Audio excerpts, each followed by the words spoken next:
Good evening.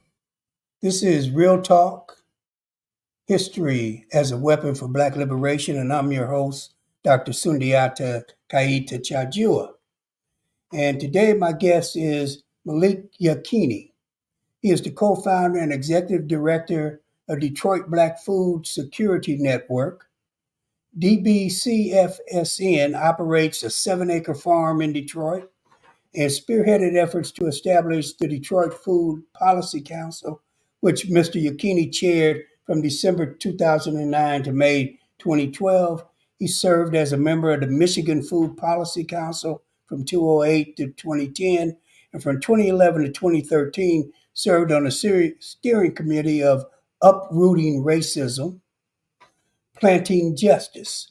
He is also co-founder of the National Black Food and Justice Alliance, and from 1990 to 2011, he served as executive director of the Nsoroma Institute Public School Academy, one of Detroit's leading African-centered schools. And in fact, in 2006, he was honored as Administrator of the Year by the Michigan Association of Public School Academies. He is the recipient of numerous awards, including the prestigious James Beard Leadership Award. Yakini is a musician who plays guitar, bass, and the dum-dum drums. He currently leads the Detroit-based band Molly. He has traveled to Ghana, Mali, Senegal, Gambia, Cote d'Ivoire, Jamaica, Italy, France, Spain, and the U.S. Virgin Islands. He is the father of 3 and the grandfather of 1, a vegan and an avid organic grower. Brother Yakini, it is a pleasure to It's a have pleasure you to be. on Real Talk. Let me say that we try and keep it informal in this space. So it's first name and brother and sister. Um, Before we go much further, I want to say how much I have appreciated and admired your work. You know, I've I just met you in October, but I've known about you and your work for well more than a decade, maybe 15, 20 years or more, mainly from Dr. Monica White, whose wedding we attended in Puerto Rico a couple months ago. So again, it's a pleasure. Now, I want to urge you to walk this razor's edge of being both comprehensive but also succinct. Right? Um, I'm the kind of guy, as you know from our talking, I will interrupt. Sometimes I'm trying to push you because of time considerations, right, toward a conclusion. Sometimes I'm trying to seek clarification, and sometimes I'm trying to challenge you, to force you to look at something maybe from a different angle. So now I'm a devotee of Bill Cross and the negrescence, or the process of Negro to Black conversion. All right. So I always begin with biographical questions. So what I want you to do is discuss what they call in psychology critical incidents in your development of political and social consciousness. So now you were born in Detroit. Both your fraternal and maternal grandparents migrated to Detroit from the South. I think the fraternal side is from Southwest Georgia, and the maternal Yes, side from Arkansas. So, in a correct. piece you wrote called Guts, a story of personal transformation, you talk about the time period in which you matured in Detroit, what was going on in Detroit. You talk about your family, your class background, and how these things influenced your intellectual choices.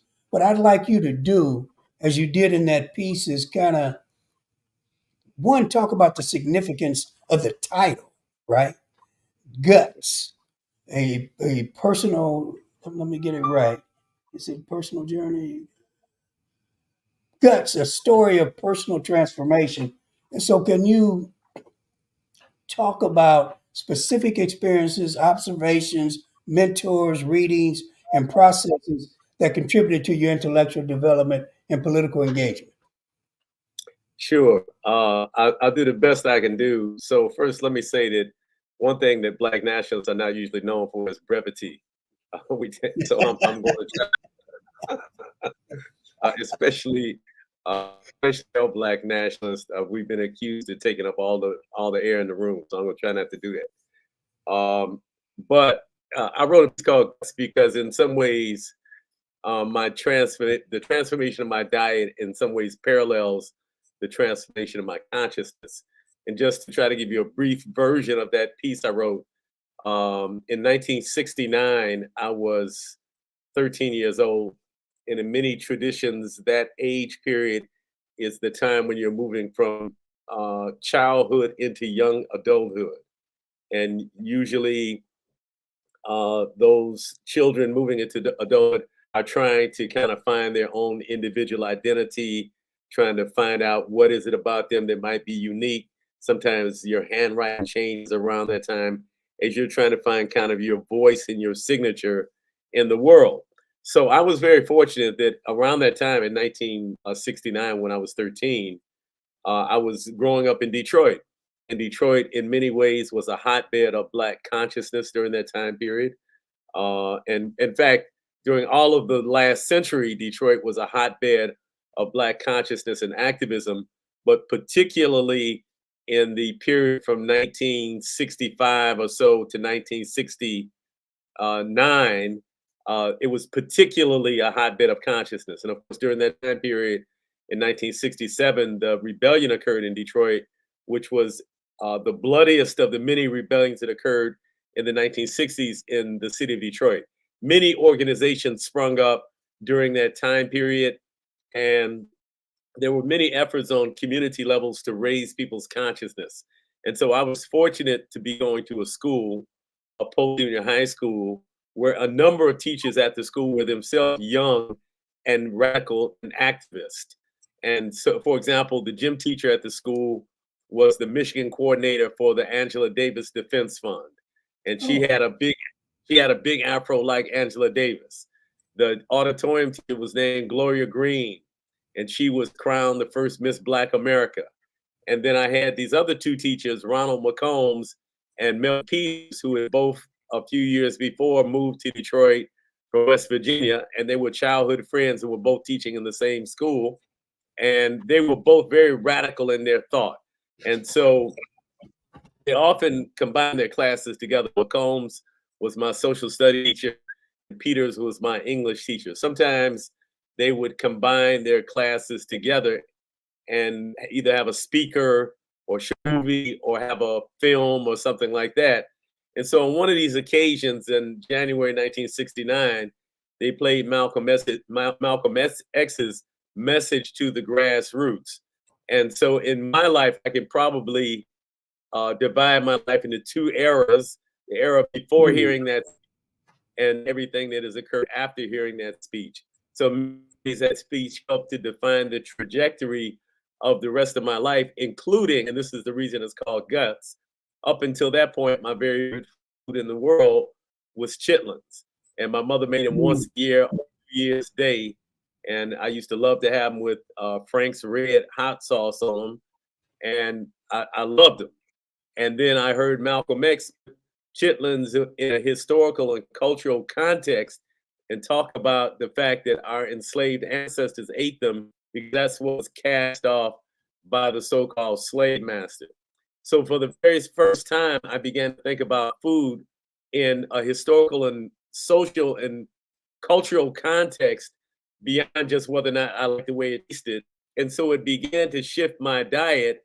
At the same time, it began to shift my consciousness as a young Black boy moving into manhood in America.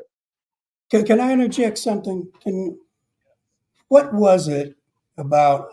I mean, first of all, you've described an experience that I think speaks to our generation, and actually the generations behind us, the millennials for sure.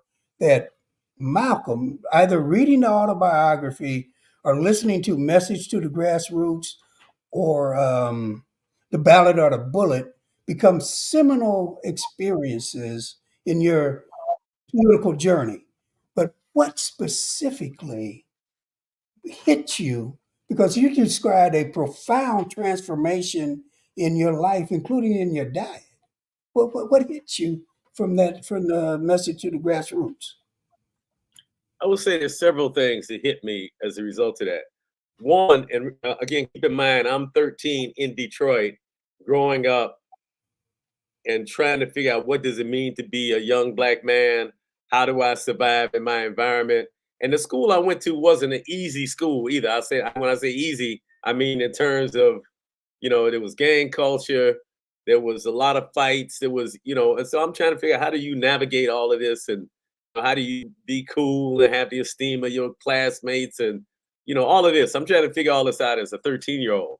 And so one of the things about hearing Malcolm X's message to the grassroots was the fearlessness that he had as he was talking about the system of white supremacy.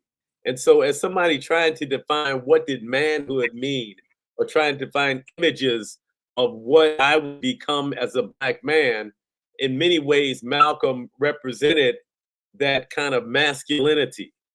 Um, Mhm. as I look back at my life, I mean, that's a double-edged sword, I think, because I think, myself and a lot of other activists in pursuit of what we thought was masculinity, that kind of strong militant image in some ways became distorted also.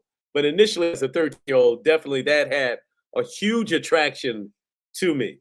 The second thing that attracted me was Malcolm's profound understanding of history and how the history of the last 500 years converged and impact the black man, woman, and child in the United States of America. And so I had never heard anybody with that kind of grasp of, of, Mm. of history and able to explain our condition by situating it within history. Um, the third thing I think attracted me to Malcolm was he was just extremely articulate, and Yeah. uh, he spoke with great confidence. And I was tremendously inspired by that. In fact, we literally used to memorize like that message to the grassroots. Me and my friends, we memorized that whole speech. We could recite the whole thing Mm. word for word because we kind of studied it. And so, Was many that the things first about time you really studied something with that level of diligence? yeah, absolutely. I don't think Huh. there's anything before that that really struck my interest like that. But again, keep in mind, part of it you could call a study, but part of it was youthful emulation of this image of manhood that I saw, right? Yeah, yeah, So I'm yeah, not yeah. sure if study was even the right word for it. It was more just trying to Imbuing. align myself, I'm me trying to black man through quoting Malcolm and through trying to, in some ways, mimic what I understood him to be. Okay, good, good. So, would it be fair to say that your early political perspective could be characterized as cultural nationalism, maybe even kawaii or Mm, something? I certainly don't want to put myself in that box. And I'll say that that was one of the early influences on me, but also, maybe ironically, equally or maybe a larger influence at that time was the Black Panther Party. And Ah, so, in fact, before I even heard of Kawaida, Karenga, well, actually, I heard of them because of reading the Panthers. But before I became really familiar with Kawaida and Karenga's doctrine, I was studying the Panthers and became familiar with them through their characterization of Karenga and the US organization.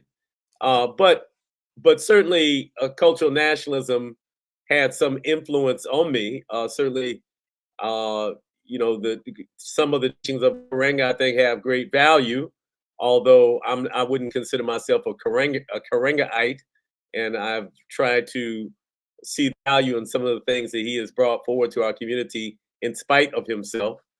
Um, for example, I think Kwanzaa has value that mhm. supersedes whatever Karenga's deficiencies might be. So I think I think Karenga is both a brilliant and in some ways problematic. But that was one influence. But But Karenga's the reason I raised that though was because of I know that Hakeem Mahabute had some yes, influence on you, and yes, that would have been his perspective. But yes, maybe, yes. like with me, it was his poetry that Mhm. influenced me, not necessarily his broader political thought. Yeah, Hakeem Madabuti was a major influence on me from about 1975 when I first met him, and I guess I was 19 in 1975. And certainly at that time, he was very much immersed in the Kawaida doctrine, and again, that had some influence on me. But I've always been a critical thinker, and frankly, I don't think I fit uh, cleanly into any one particular box. Okay. I've always been an advocate of uh, that we can be eclectic. We don't have to choose Du Bois or Petit. Right? We don't have to. Right. I don't think get caught up in that dialectic. There's something that Booker T has to offer that has value. There's some things that Du Bois has to offer that has value. And similarly, I think in the type of cultural nationalism espoused by Karenga and in many ways brought to actualization by Mary Baraka, there's many important lessons in that. Hmm. Um, and also, I think there's many important lessons in the type of revolutionary nationalism and internationalism that the Black Panther Party brought forward. So I don't think it's a question of either or. I've been influenced by both of those things. Yeah, I mean, I would agree with you that at the end of the day, we pick and choose, but there is a question of proportions, right? But you're in Detroit, man. What about the league? Any interaction, direct influence from the League of Revolutionary Black Workers and their Yeah, emphasis on organizing at the point of production? yeah. Interestingly, so I mentioned I went to the school post junior high school, and in 1969 and 1970, something called the Citywide Black Student United Front, which Right. was a result of all these kind of smaller Black student associations, mainly at high schools in the city, that were having walkouts and what have you. And they decided to unite under this kind of bigger umbrella called City Black Student United Front. And so through my involvement in Post, I was part of that. Then also in my first year in high school, I was in the Black Student Association and was part of this citywide organization. And we had a newsletter that was distributed among all the schools who were members of it. But Hmm. what I didn't know at the time, and I found out just maybe within the last 5 years or so, is that newsletter was produced at the office of the League of Revolutionary Black Workers on their mimeograph machine, and that's what it was used at that time, mimeograph machines. Yeah. And so, and even many of the slogans that the Citywide Black Student United Front used to use, such as "Dare to Struggle, Dare to Win," and "Victory is for the Daring," those slogans that we were using came directly out of the League of Revolutionary Black Workers. So the League had a tremendous influence on me, even though I didn't know at the time that's where that influence was coming from. Yeah, I was gonna say because as a historian, I'm under the belief that the league organized the city-wide unification of the black student chapters at the various high schools. That was a league project, but that they gave the young people the space to do it themselves. So you probably never really saw the league people, but they had Yeah. put that piece in place. And in all fairness, I wasn't a leader. I was a foot soldier, right? I'm a 13, 14-year-old foot soldier, kind of following the lead of people who were in the 12th grade and, 2, 3, 4 years older than me. So I wasn't, I didn't know all the inner workings. I was the young soldier who wanted to help make the revolution. Yeah, I mean, given the age, I fully understand. Um, Detroit, I guess people would say that New York was a nationalist town. Detroit has always been a kind of black radical town, but there's just a plethora of militant and radical nationalist activity. So we've talked about the League.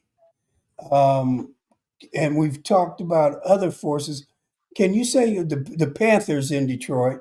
Can you say something about any interaction with the Republic, New Africa, Shrine of the Black Madonna?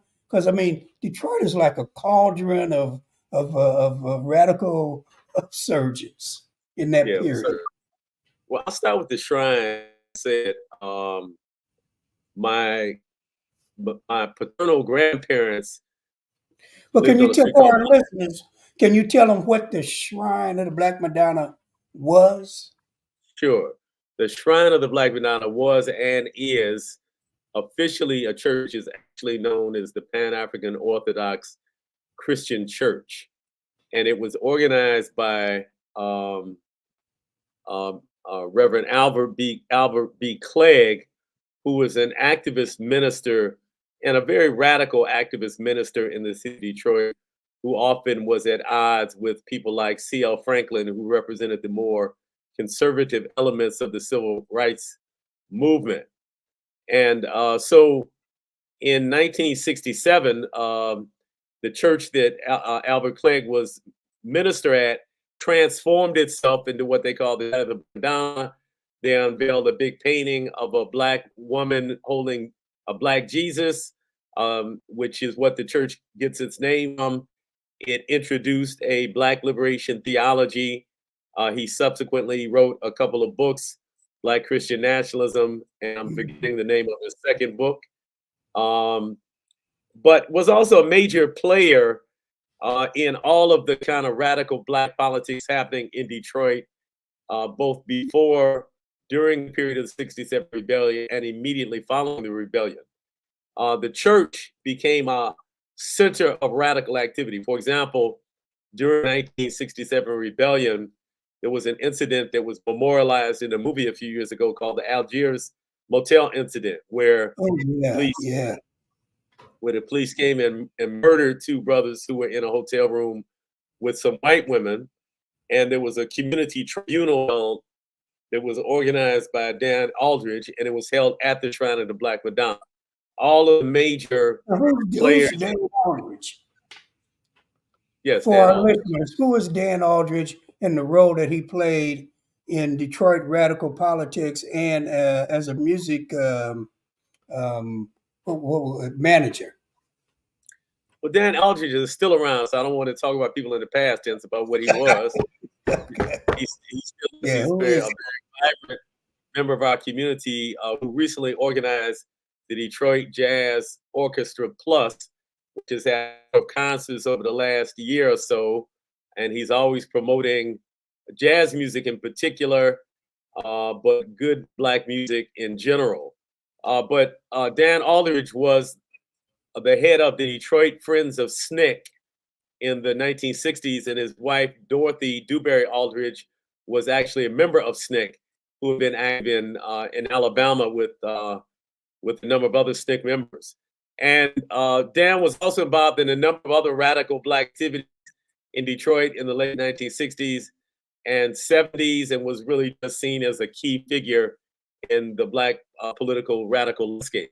So he organized this tribunal to try these police officers who had assassinated these two brothers, and the community, of course, found them guilty. And so, that doesn't have much impact in the real life, except it's like street theater that shapes and molds people's consciousness.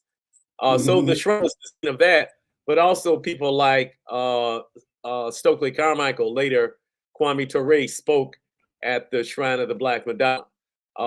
Members, two of the key members, or two of the key founders of the provisional government of the Republic of New Africa, Imari Obadele and Gaidi Obadele, formerly Richard Henry and Milton Henry, were members of that church as well, as Oh,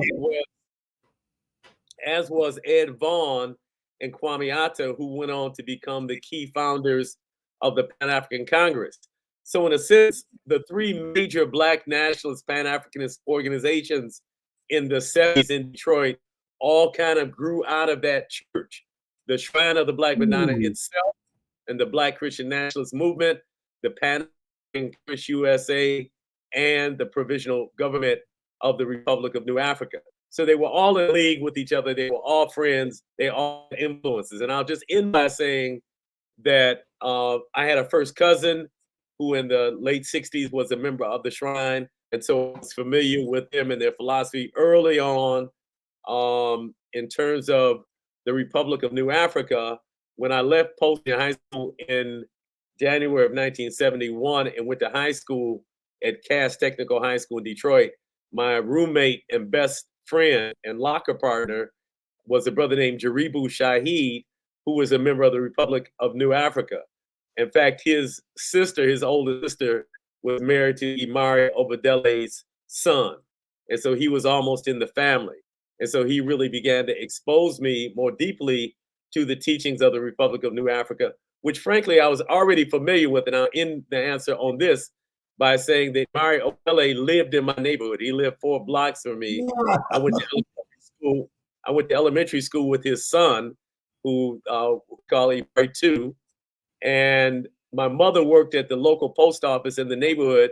She was a clerk at the window, and Imari had his book out the early 70s, War in America, and he used to bring it to the post office and package them up and have them mailed out around the country. So I had a very close relationship also. This was something that was right in my neighborhood, people that I knew. I went to school with his son. We had interaction. So this wasn't something that was far away. This was something that helped to define the Detroit that I came of age in. Okay. Yeah, no, that's an amazing story, and I guess that's what a place like Detroit gives you. I must say, I knew Amari and worked with him in Mississippi for a while. But let me, I want to raise a question about food because I don't know if you've read Sterling Stuckey's book, Slave Culture: The Foundations of Nationalist Theory. I have it, and I've had it since the 1970s. I don't think I ever read it cover to cover.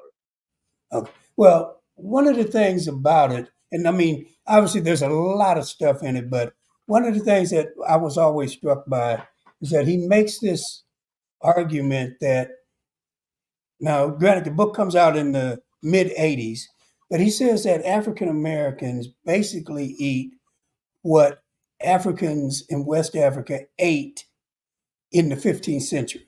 He says, same diet.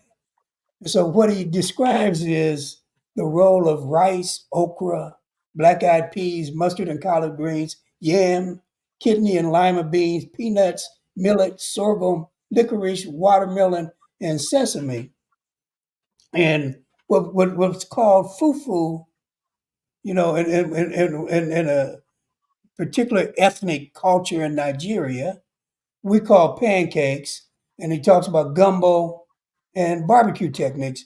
And so just thinking about that these are that we largely consume even today food stuff that our ancestors brought with them from the continent.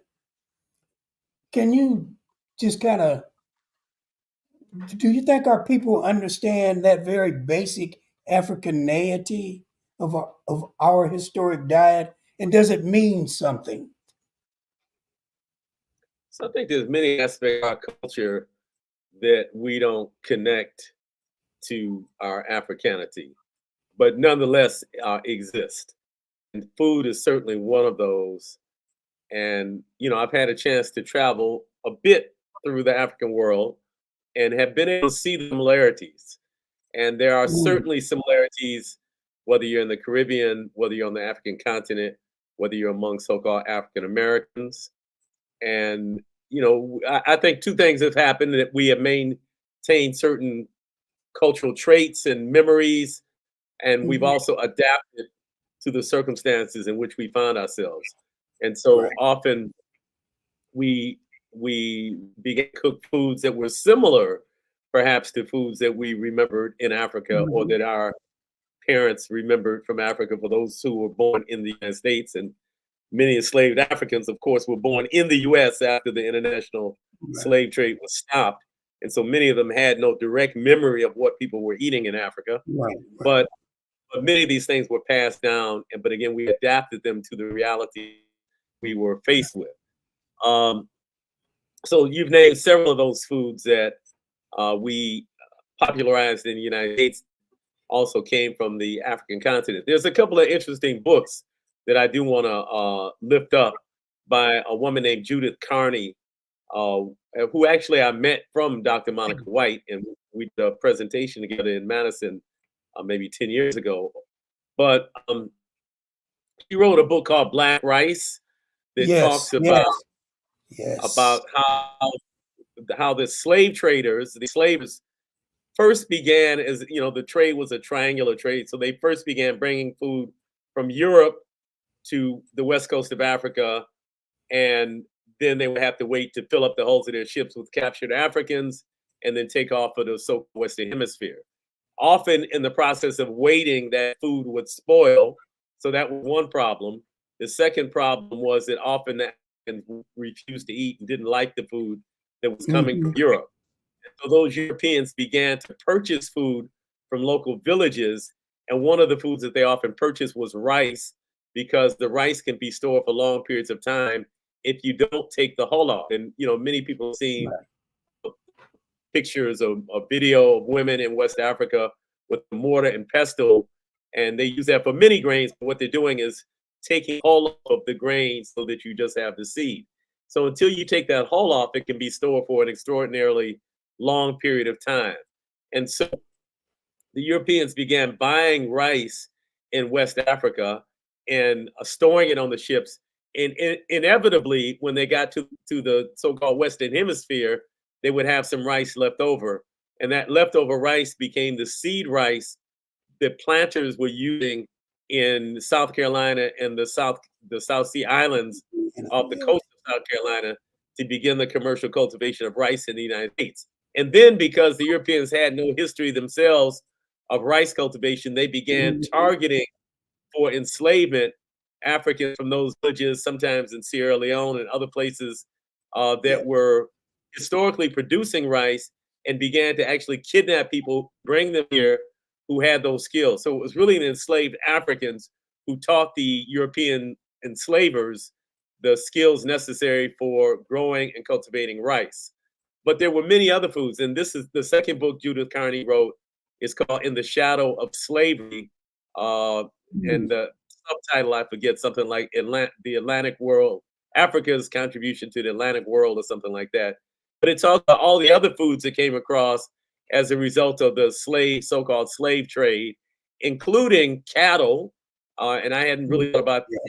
but there were longhorn Fulani cattle that were captured and in the ships. They were mainly used to feed the crew, and sometimes, uh, depending on where those ships were going, many of those ships with that cattle from West Africa ended up in Brazil. Brazil is now one of the top Ah, cattle producing countries in the world, beef producing countries in the world. Many of the cattle are breeding now are the descendants of those Fulani cattle that were brought over on ships by the enslavers.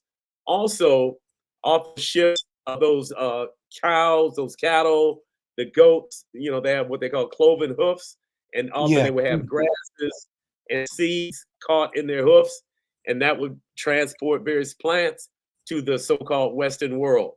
So a number of plants and foodstuffs were brought over across the Atlantic, both intentionally and unintentionally. Right. Um, and so I think it's important that we understand the contribution that Africa has made to the food ways and to the food culture of the United States and the rest of the Western world.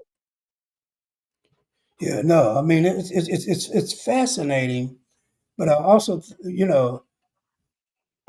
I think it's symbolic of the extent to which the myth about the destruction of African cultures Mm. during enslavement has affected us. I mean, I think about Louis Farrakhan often gave speeches which he talked about everything that was taken from us, which was a old trope that does not stand up to the research since the 80s, right?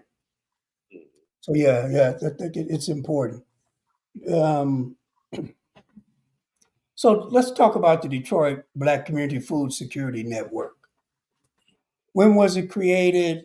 How was it? What does it do? What's been its significance in Detroit? Talk about major accomplishments. I'll start by saying that about 3 months ago, we changed the name of the organization to the Detroit Black Community Food Sovereignty Network.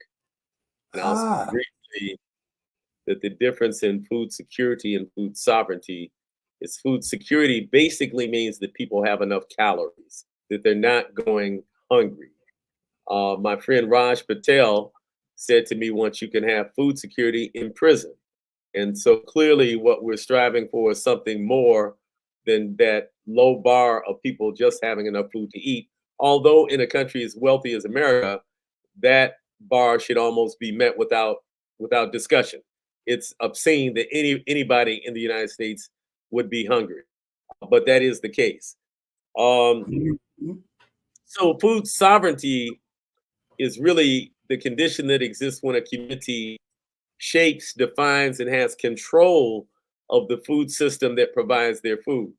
So if you don't make a distinction between food security and food sovereignty, you would probably see it as being progress in a community such as Detroit, which has problems with food access, if Walmart decided they were going to open a store in Detroit, because it could certainly address the issue of food access, and we could probably assure that most people who could afford it had access to food and would not be hungry. Maybe people would see that as progress. But we would have no more control over the food system. We'd have no more control over the millions of dollars of profits that are made each week by Black people in Detroit spending money on food.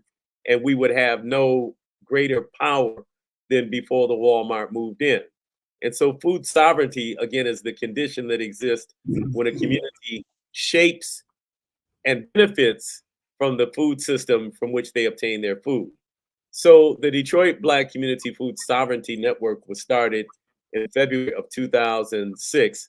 And in many ways, it grew out of some earlier work that we were doing at an African centered school that I direct, which you referenced earlier, in Sortimer Institute.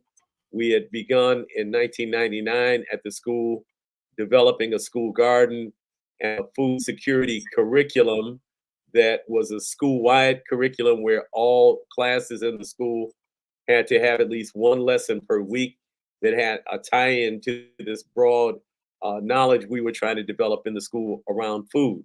So some teachers developed lessons around the economics of food. Some teachers developed lessons around cultural aspects of food. Some teachers developed lessons around the nutritional aspects of food. And we were trying to make thinking critically about food and the food system part of the culture at this African centered Mhm. school. And so by about 2005, it became apparent that we needed a larger container to hold the work because parents and people outside of the school community were wanting to participate in this initiative that we had. And so we created the Detroit Black Community, at that time, Food Security Network. We were also concerned at that time that most of the key players in Detroit in what was being then called the urban agriculture movement were white-led nonprofit organizations in a city which was the blackest city in North America. So, being that I come directly out of this, combination of cultural nationalism and revolutionary nationalism, neither one of those belief systems smiles upon white people coming in the Black community and dictating to us and dominating to us what should happen in our own communities. And so, in many ways, creating the Detroit Black Community Food Security Network at that time was a pushback against the domination of the space by white led nonprofits. And we were asserting that in a city where 80% of the population is Black, that Black people should not only be participating in the food movement, but that we should be leading. Since that time, we've done several things. You But mentioned the creation. let me go back and pick up something. When you talk about white-led groups that was engaged in, but at that time would have been food security, are you essentially talking about the work of the Boggs Center? Are you talking about a broader movement on the part of the white left? Because I was I was unaware. talking I was talking about a broader movement, but the box center involved, I wasn't pointing them out specifically. And the boxing at that time certainly wasn't white led per se. It has some white leadership, but at that time, Grace Lee Boggs was still alive, and she was the primary, I would say, leader. If we Yeah. think about leader in a kind of solo way, she was the primary leader, not by herself. But so I wasn't thinking so much of the Boggs Center, although they were Okay. in league with many of the people that I was mentioning. Now, let me say this in all fairness: that those white people who were leading the work, I don't think had any kind of intentional negative intentions. I don't think they came in saying we're going to try to really dominate the black community. I think they just were active in a space. They had more access to resources. They had more access to connections Yeah. within various organizations, and they were coming doing work. I think their intentions were good, although I don't think most of them had a sharply defined lens in terms of how race and power play out in American society. So, nonetheless, even though they might have had good intentions, it still had the impact of white people coming into black communities, leading things, and us kind of following behind people who are defined as white. So some of the things that we've done, and I'll go through those very briefly. You mentioned starting the Detroit Food Policy Council. So our position as an organization is that Black people should not wait on the government or the corporate sectors to do what has to be done to move us towards our liberation. That we should be the primary liberators of our own. That we should take the initiative to change things to the extent that we're able to. But we also know that should behave responsibly and should create policies that enable people to act in a way that benefits their own interest. And so that was the kind of mindset that we went into creating the Detroit Food Policy Council with, and developed a very comprehensive document, the Detroit Food Security Policy, that was passed unanimously in 2008 by the Detroit City Council. So although So it's a can you very talk formal. about some of the aspects of that? What are some of the main principles and particular strategies that would be embedded in that document? Let me preface that by saying that although it's a beautiful document, I learned a lot about power. And you can have a beautiful policy document that sits on shelves and gathers dust and has no real impact on people's lives. And I think to a large extent, that's what happened with the City of Detroit's food security policy. Um, it's been revised since that time by the current Detroit Food Policy Council, but some of the areas that it addressed, for example, were things like emergency preparedness. What happens in the city of Detroit if there's some natural disaster, civil disturbance that cuts off the flow of food? What is the response to that? We addressed school food and school gardens. We addressed this persistent problem in the city of Detroit of store owners who are members of groups other than the majority African population owning most of the stores, and in many cases being disrespectful to the majority Black population. We addressed that. We addressed GMOs. In fact, really called for a ban on GMO foods in the city of Detroit. Mm.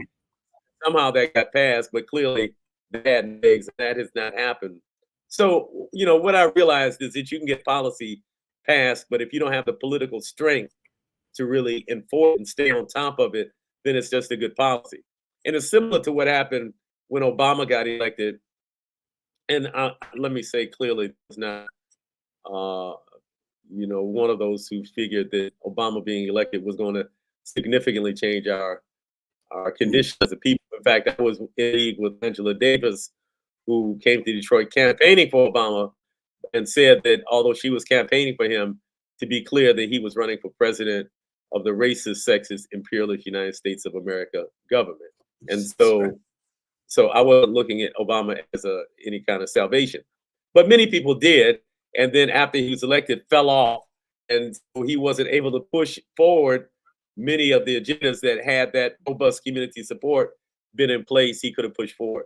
So similarly to the Food Policy Council, I don't think the consistent push on the city government for enforcement of those policies was in place. We kind of almost went to sleep once we established the council. So there's a lesson in that about persistence even once policies are established. So let me tease something out there.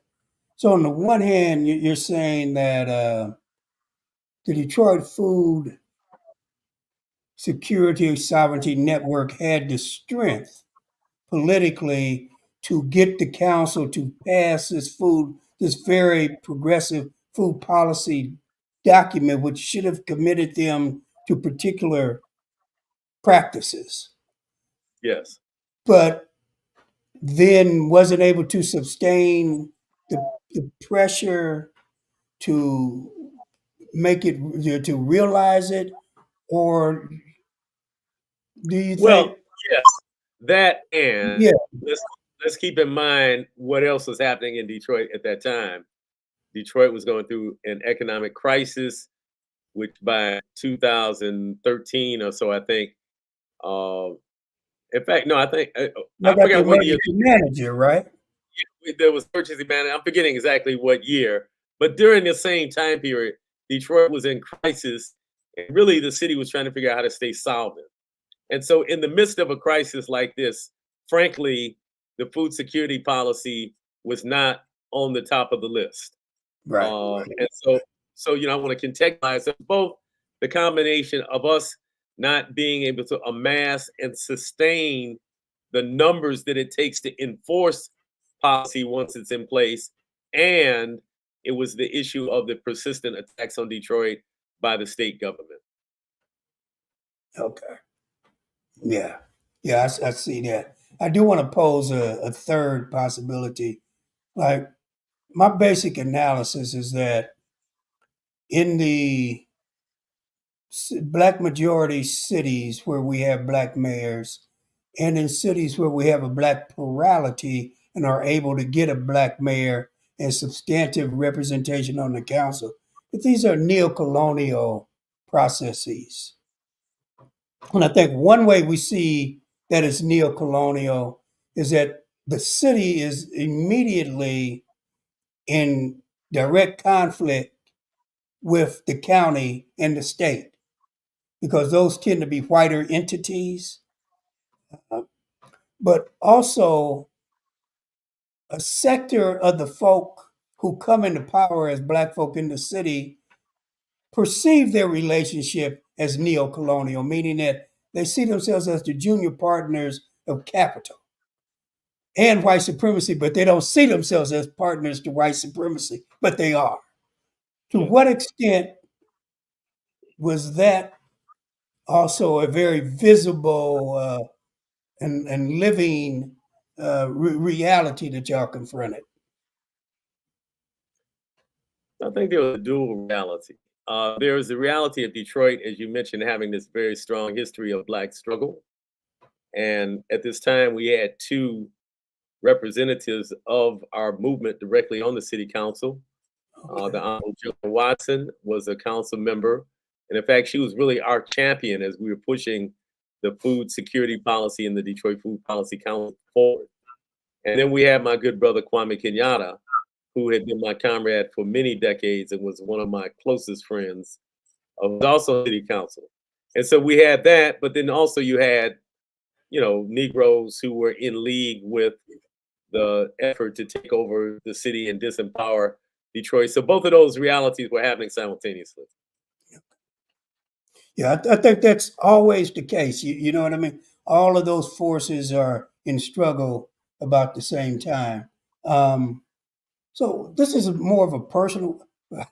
Actually, we've been talking about personal issues, but what's the reasoning? Like if you were talking to a 13-year-old, like you were when you joined the movement, how would you explain to them the reasoning behind your decision to make food justice and sovereignty your life's work? Hmm. Well, first of You know all, what I let me mean? clarify. Although I'm working in the food sphere, I don't want to limit people's perception of me that that's the only Yeah, work yeah. I do. No, no, People, no. I know that's you've got obviously you got a very full life and you've been engaged in all aspects of the struggle. But I think you know what, and this might be the outside perception that when people think of you, what the mountain of work at the apex of that mountain, what do they call it? The summit of the mountain is the food justice and sovereignty work. Well, So for me, that food justice and sovereignty work that was directly tied to the Black Liberation Movement. okay, So good. I always want to make that clear that it's not the other way around. Or it's not. I didn't come into food justice because I read by Greenpeace or I didn't come into it for that. I came into it because I heard Malcolm X give message to the grassroots, and I grew up in a time period when the Nation of Islam had farms, and I would go to the barbershop, and the brothers in the nation was selling newspapers to my black people do for self, right? So Yeah, that's how yeah. I came to it, and so that's the motivation for me trying to figure out how do we utilize food and agriculture as a way of building black sovereignty, black self-determination. So I want to make Okay, that clear. that's what I was trying to get at. Okay. That's what I want to get at is like some people, we always, all of us are engaged in multiple things, but there's a priority. And I was trying to understand why, for example, the bulk of your work didn't go into challenging mass racialized incarceration. The bulk of your work didn't go into trying to find some truly revolutionary folk who would enter the political arena. Why this area? And how does it And I'll fit with the rest of the okay. overall goal? So Yeah. while in this time period, maybe the last 20 years, this is one of the prime areas I'm working in. I have worked in those other areas also. I worked in trying to get progressive people elected to office. I worked in, you know, we had a group called Hope Helping Our Prisoners Elevate. We did bus into the prison program, similar to what the Panthers had. We send books into prison. So I worked in all of those areas. So again, I want to resist kind of being pigeonholed. Well, for the Okay. 20 years, most of my work has been food related, but for a few reasons. One, many of the schools I've been involved in, our ideological differences or our class differences or our gender differences or our philosophical differences or our religious differences, the thousands of ways that Black people find to divide ourselves up, often gets in the middle and things implode, and we're not able to build the critical mass that we need to really challenge a white global hegemony. And so I found that food is a great uniter that Ah, it crosses theological lines. So you can have an integrationist and a black nationalist who both agree that we need good quality food in the black community. You can have a Baptist and a Muslim who both agree that we need good quality food in the black community. You have a transsexual and a raging patriarch who both agree that we need good food in the black community. So it becomes a uniter across many of the differences that often cause us to splinter. That's one reason it's important. The second reason is that it's just fundamental to life. And we're talking about building black sovereignty, however people might conceptualize that. And I don't want to get off into a discussion, but there's various but I do directions. want you to say something about how you conceptualize sovereignty and how it fits in to your broader Okay, political philosophy and practice. okay, I'll try to come back to that. Okay. But as we're trying to build this greater self-reliance and minimize the dependence we have on others, food becomes fundamental. And I think we have examples like Luther, said something like, if you got some food stored up for the winter and you got a pig, they can't push you around. And Yeah. so I'm paraphrasing, of course, what she said, but essentially that's true. If we can't provide this most basic life-sustaining need for ourselves, then we find ourselves in a tremendously dependent situation. So for that reason, food is important.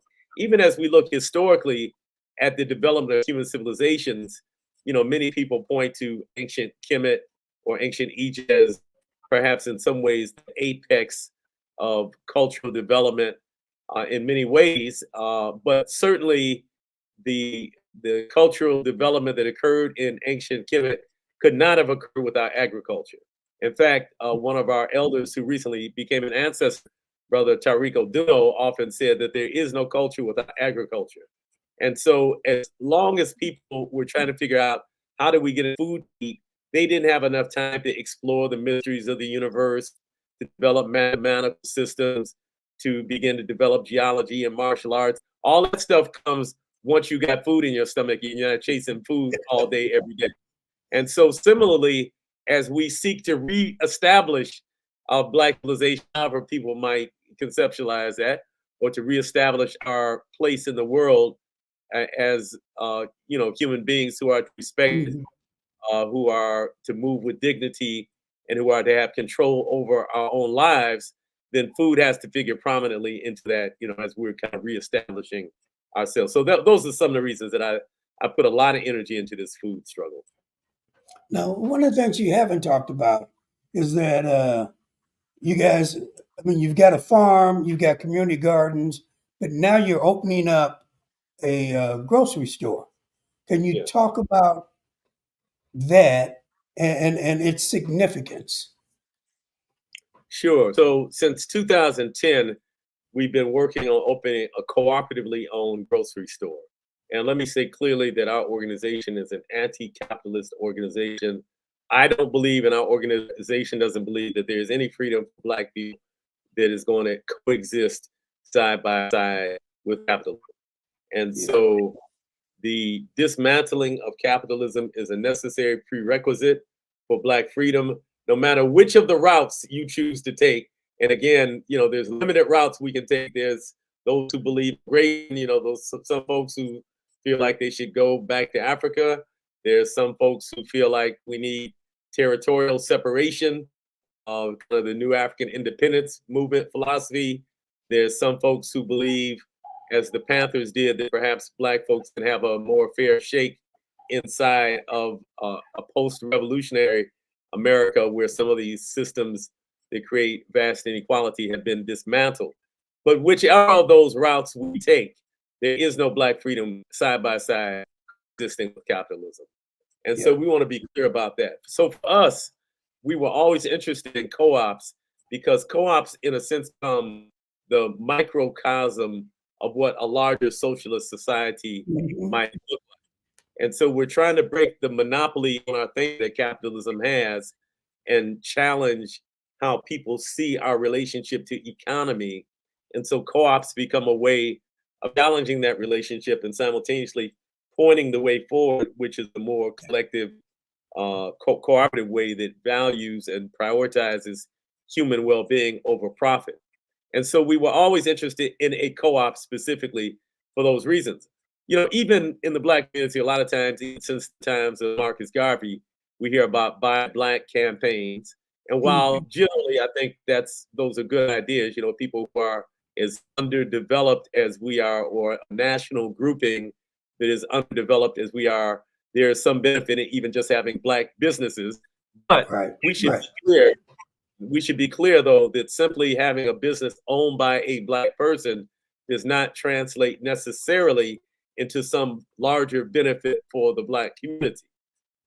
In fact, Yeah. there are instances where there are Black business owners who have a sense of disdain for the communities that they're That's right. operating in the same way that white people, Arabs, and some Asian people have disdain for Black communities.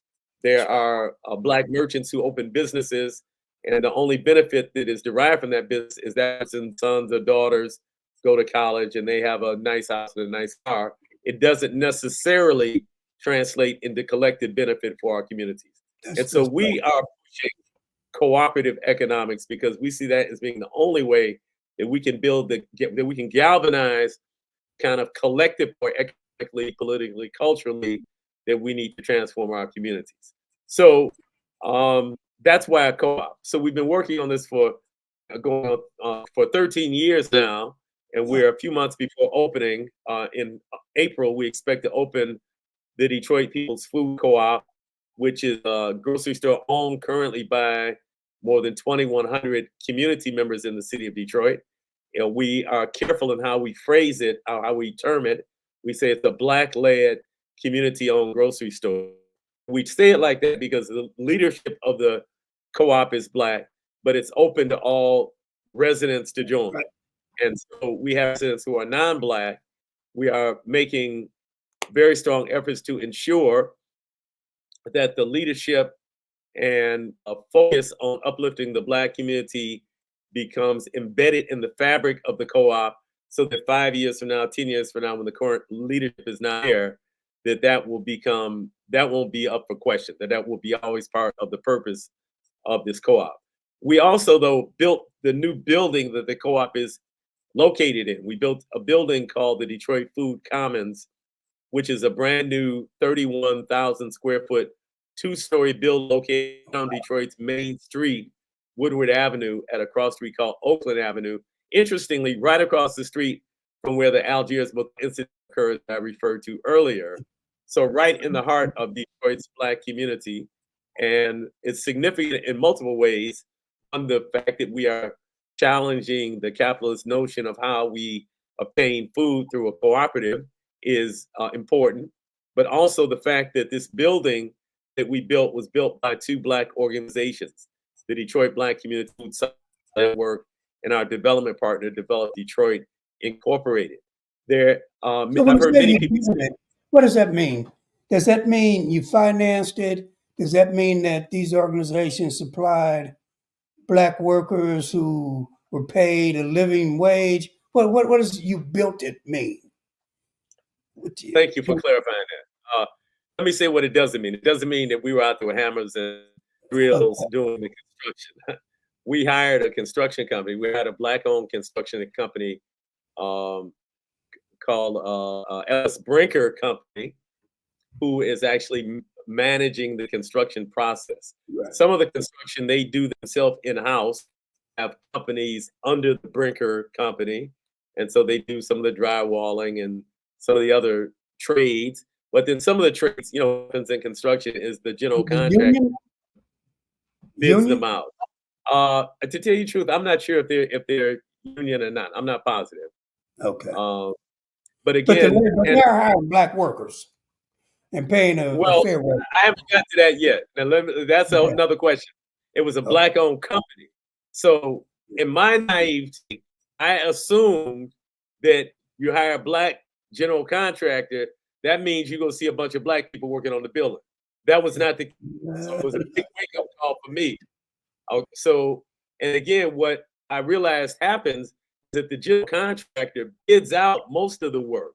And so Yep. the electrical work, they bid it out and they put the specs out, and whoever comes in with the best price and can see like they do the job, that's who gets hired. So Yep. I see very Black people actually working on the project. In fact, every time I saw a Black person, I went up to them, shook their hand, found out what their name was. And so in partial defense of LS Brinker, the general contractor, I will say that there's 3 young Black people that they are training to be in leadership that have often been part of the process. In fact, the construction engineer is a young Black woman who Prairie View, where Imari Obadele taught for a number of years. And some of the other leadership that's being trained are young Black people, but most of the people, frankly, working on the project were either white or Mexican. So it was a big wake-up call for me. Brother, you know, when Obama put the money into construction and the whole thing, about having shovel-ready projects, and Joe Biden, I saw some research that said that the construction industry, the employees are only 6% Black in those trade unions. And so we're such a small percentage that I'm not surprised that you rarely saw a Black woman. Again, that's another piece of the work that we got It to is, do. it is. But just saying, we had a Black architectural company, well, but Good. the architect who was actually assigned to the project was white. So again, I had a lot of misconceptions that I had shake up as I'm seeing the reality of how life in capitalist America really unfolds. And often it's not in this nice little box with red, black, green bow on it like we would like it to be. Right. It can be kind of messy.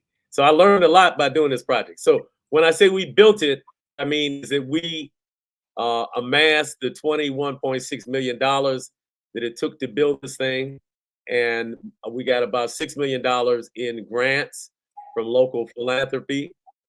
There's a whole story behind that, though, about the Black women in positions who were meeting and conspiring on our behalf to make that money happen. Then we got maybe about $1 million in donations, including a pretty sizable donation by a former Detroit Lions football player Oh, who good. really didn't even want to have it publicized. He wanted to just do it kind of on low key and not really talk about it, which also opened my eyes to a lot because we often criticize athletes and entertainers and say, "Oh, they're not doing nothing to help the Black community." Well, sometimes we don't know who's doing what, to tell you the truth. That's right. That's This right. brother showed me because he wasn't interested in having his picture in the paper. He wasn't interested in the press conference. He was just interested out of the goodness of his heart in contributing to this project. And he made a very significant contribution. But then the rest of it, about $14 million, is debt financing. So it's similar to if What you does that go, mean? that means like if you go to buy a car and the car costs $30,000 and you don't have $30,000, they say, "Oh, we'll loan you $30,000 and you pay Okay. us back over the next X number of years at X amount of interest."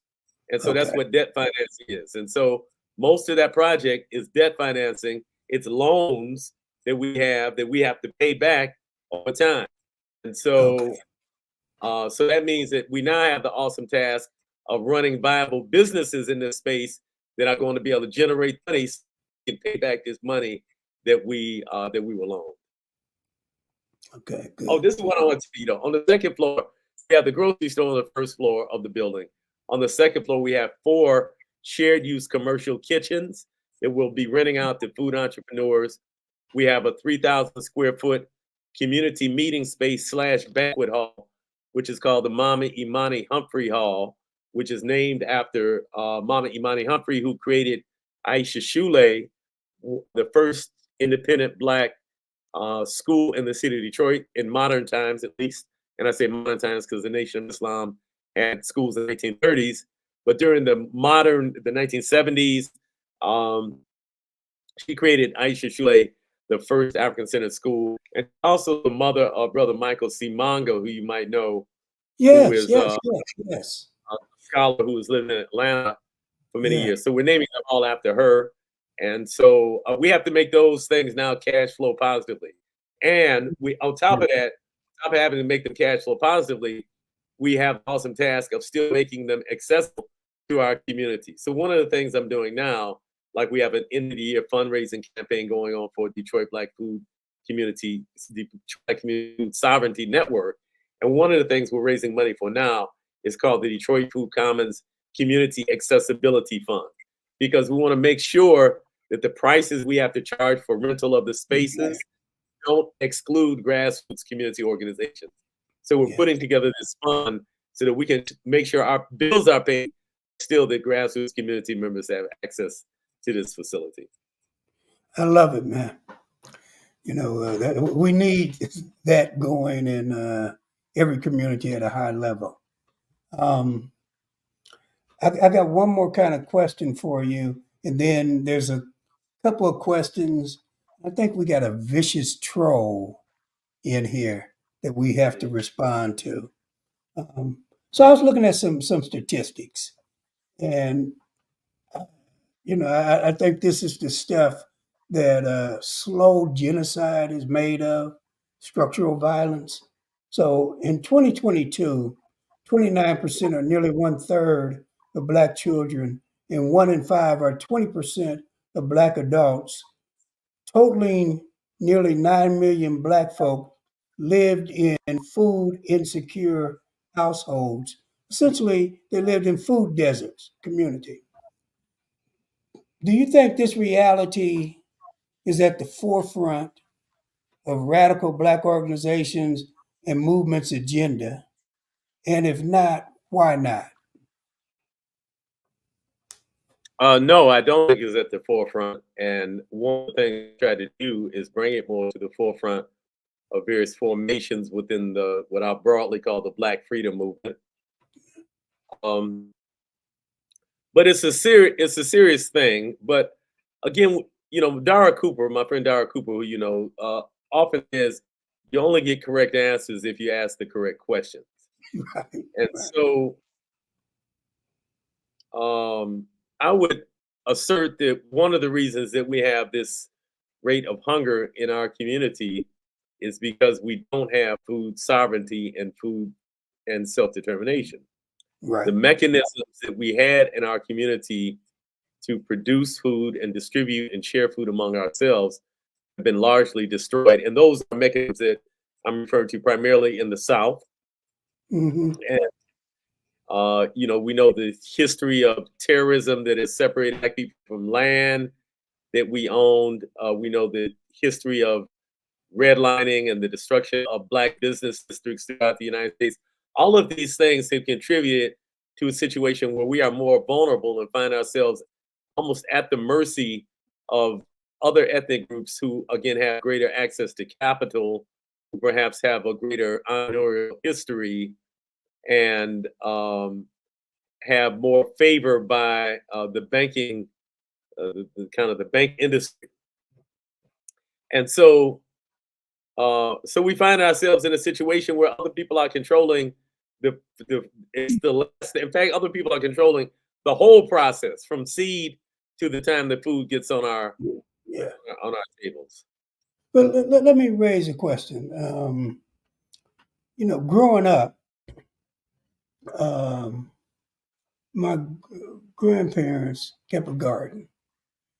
And, as kids, we all were required to work. It was, like a full lot long space that we were was to work. And in the entirety of the Black community on the South Side, it was rare to find a family, because these were, Southern migrants. It was rare to find a family that did not have a garden, did not grow apples, apricots, grapes. You know what I mean?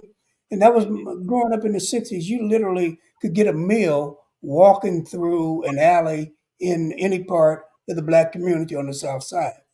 Mhm, We kids resented working in that garden.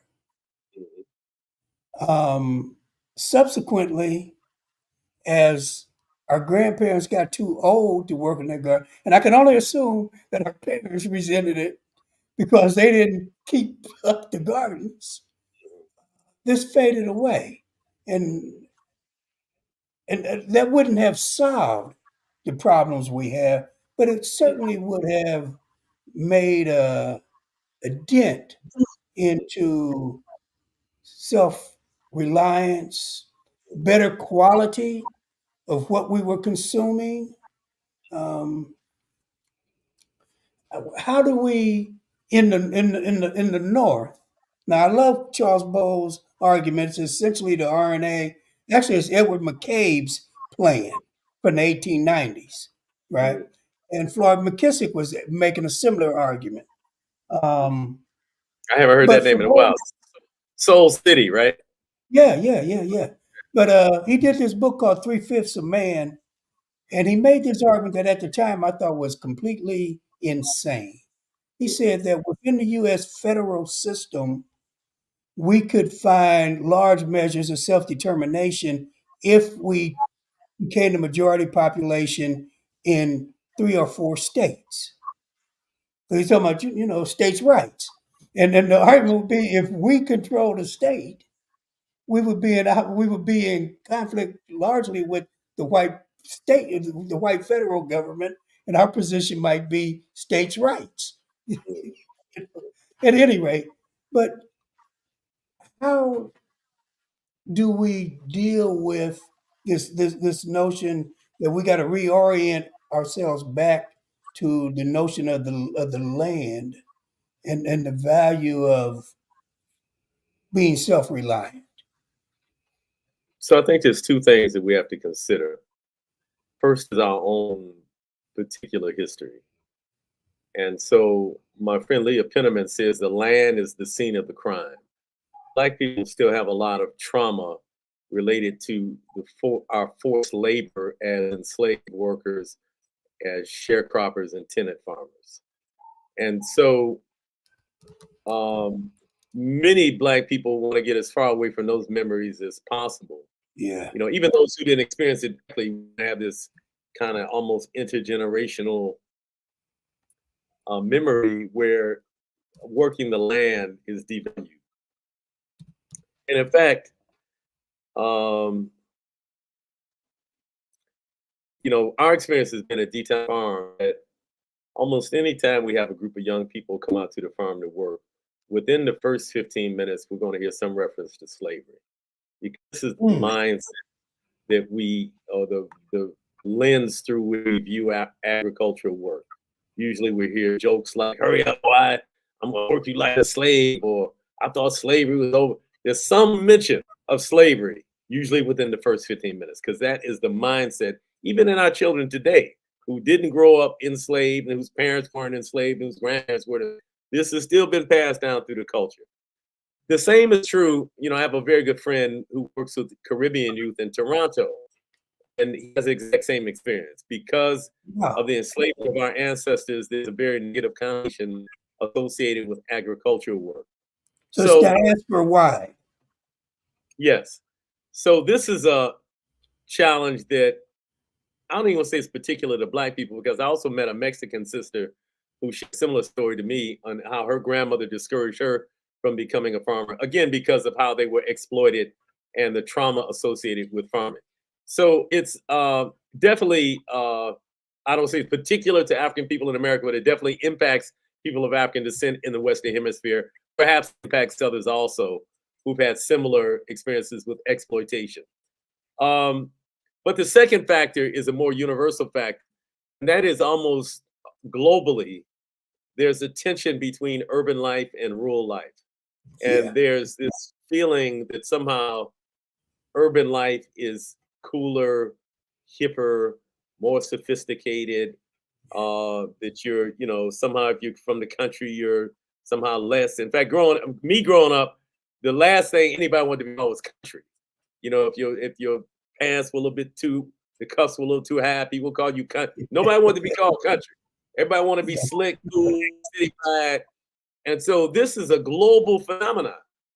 Now, part of it is that the way global capitalism works is that capital tends to be located in and around these cities.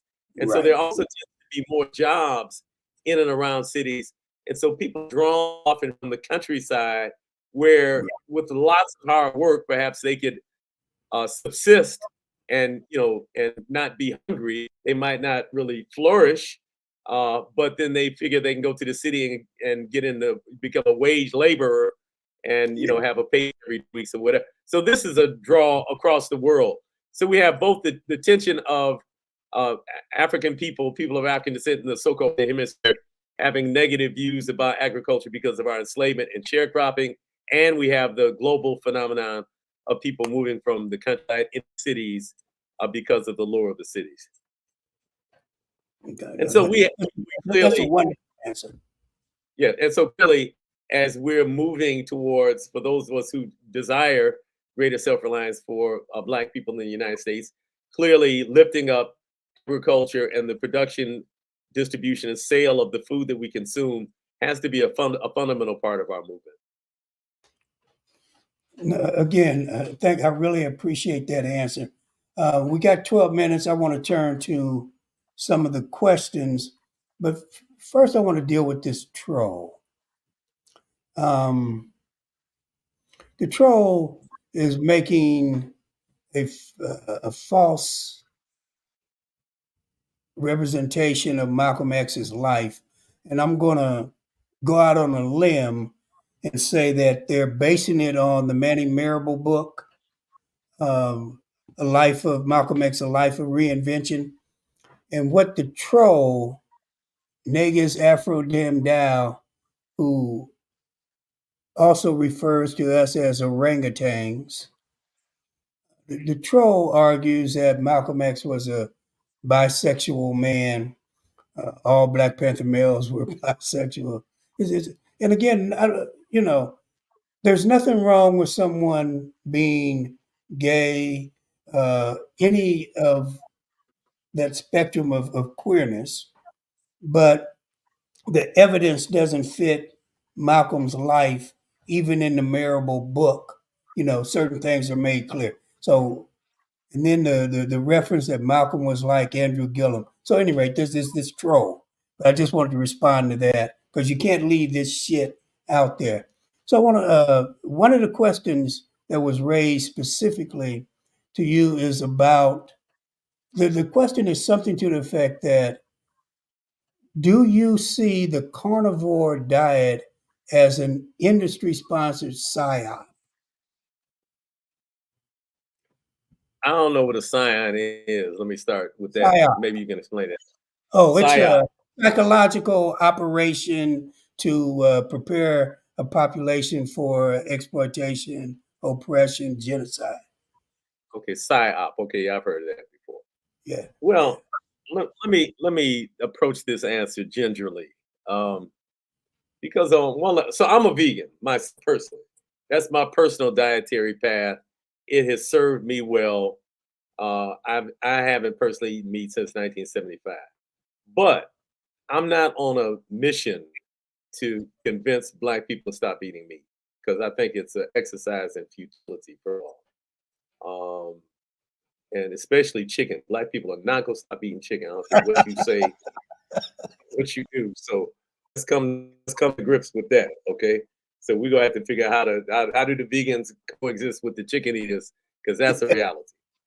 Um, but I do think that there's plenty of evidence to suggest that human health would be improved as well as the health of the planet yeah, by the reduction of the amount of meat that we consume.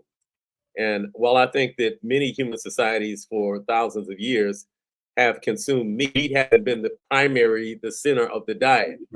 And so right. this also has class implications. This kind of meat-centric diet is a diet of the European aristocracy. And so what we find is that people associate the ability to eat meat with wealth, and Yeah, that the more meat you can have, or the primer cuts of meat that you can have, the more status you have. And we find that throughout the world, as developing countries begin to adopt more American and westernized culture, which includes the increased consumption of meat, we're finding that they're beginning to have many of the diet-related diseases that we see running rampant throughout the United States.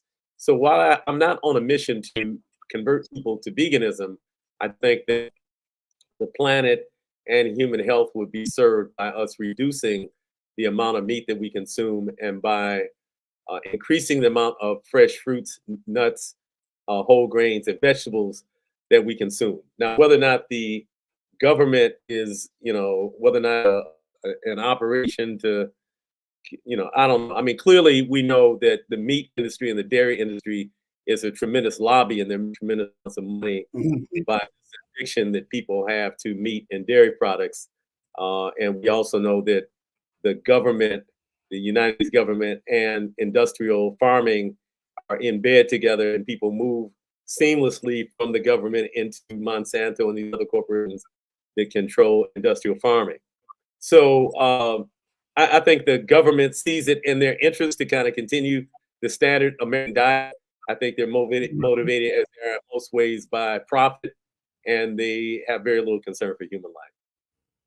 I would resonate. I do resonate with everything you said, but I want to push you on a piece. Um,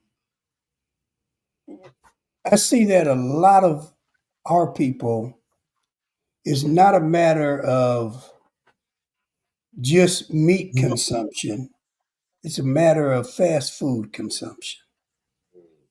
And that because of poverty and because of the strategic locational decisions of the fast food capitalist industry, the McDonald's surrounding our neighborhoods, that food and the processed meats are worse and have a worse impact and that if we could at least mitigate that, but they're so cheap.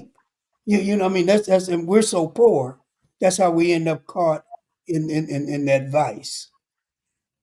Yeah, yeah, you're absolutely right. So several things I want to say about that. The meat we're eating today is not the same our ancestors were eating 100 years ago. Well, When I 50 years ago. Yeah, or even 50 years ago, when when we were on farms and people were butchering food and you eat Yeah, it within a few hours, whatever, without all these chemicals and additives, it was much less harmful for us than yeah. what we're consuming today. Um, the other thing that I'll say that though, um, if you recall, around 1972 when Nixon was president, and I think it was around the same call the time that Floyd McKissick was doing the Soul City, and Mm. there were other calls, kind of, Black Power was still kind of, it was dying out, but there's still calls for Black Power, and Nixon called for Black Power, if you Oh, yes, recall. he did. But he And yes, he defined did. it as black capitalism. Yes, that's right. And he created, he pushed uh, the ownership, Black ownership of fast food restaurants as the kind of low hanging fruit and as a way for people to get into Black capitalism. And so one of the reasons that we saw the proliferation of Black fast food owned restaurants in Black cities was because of the initiative pushed by Richard Nixon. You know, I had studied the whole Nixon thing because I've done a lot with Soul City in my research, but I didn't realize that he had pushed them toward the fast food industry. I just knew that, you know, a lot of black folks got McDonald's franchises. Fewer got Burger King, and probably very few got Wendy's. But the point was that, yeah, that became a nodal point, and it's still a nodal point, and people think of the McDonald's in black communities as a kind of anchor institution now. Yeah, yeah. And you're absolutely right. The food, the quality of the food, because you're mass producing, you're storing, you're transporting thousands of miles. The best we could call this stuff is food-like or food-ish. Yeah, there Uh, you go. and There you so, go. and so it's a terrible problem, not just in Black communities, but really around the world. We're seeing even on the African continent and in the so-called developing the world, the intrusion of these fast food restaurants, and the same thing happening that we see happening here. That because these Absolutely. foods are also highly engineered. Let me say that these Yes. foods, they are scientists who study the amount of salt, the amount of sugar, the texture of the food, and they make it almost irresistible. They've studied the science of Oh, it, right. and they That's the psyop. yeah, okay. Okay, so yeah, that for sure that's going on. And so people are literally addicted to these taste and textures that are in the fast foods. And so we have to break that addiction. And one of the ways we break it is by going back to eating whole foods and actually understanding what real foods taste like. That is true. Um, okay, we're coming to the end. I'm seeing more statements than questions, but I just have an observation. Um, I've traveled to a number of places outside of the U.S., and what I've seen, even in Europe, is that they tend to go to the store and buy food every day or every couple of days. We tend to buy food for a couple of weeks and freeze it. And so I think that, even within this global capitalist initiative, you see that the EU does not allow certain American foods into the entirety of Europe because of the GMOs and all of that, but also the tendency that you don't hoard. You go to the store every day or every 2 days so you get fresher food. Anyway, so that any last comments that Yeah, you want to say, my brother? I just want to say that, whenever we're analyzing our problem, as you know, we can't divorce it from the economic system that we're functioning within. We don't exist independently of that. And so in the post World War II period, where we had women going to work in World War II, working in the factories, Rosie the Riveter, and all of that. And then after that, we had many more women in the workforce. So this is the era I was born in, right, where my grandfather worked, Yeah. time. And so you had all these conveniences that were introduced. So, I grew up, TV dinners were that was like a treat. We have TV dinner or pot pie or Yeah. Yeah. rice. All these things were introduced because women were not in the workforce, and since they were the primary preparers of food in the home, they didn't want to spend or couldn't spend all that time that they were spending prior on food preparation. And so both the introduction of fast foods, Right. also a lot of these kind of convenience foods came out of the World War II era, but again, it's directly connected to the economic system. We don't exist independently of that. That in many ways shapes what happens even inside of our homes. Absolutely. But we could have responded by men participating more in the food preparation, Yeah, right, well, I and would took say that burden off the women. in some Help, cases we help did. lessen that I'll burden. say in my family, because my mother and father both worked at the post office. Often on Saturdays, for example, when my mother was working, my father prepared food, and and so I think that is a trend that black men certainly have done much more of that than any other class of men. But even still, I guess I'm arguing that we're going to have to do more because somehow we've got to resist within this. We got to resist this targeting that makes us more vulnerable to the fast food, to the worst excesses of U.S. capital. mm. And what also happens is that when a people are oppressed, and when, like in our situation, not only are we oppressed, but the very fiber of what makes us recognize our own humanity, much of that has been taken away from us. Other oppressed people, they usually still are on their traditional land. They're speaking their traditional language. They are eating the foods their grandparents ate.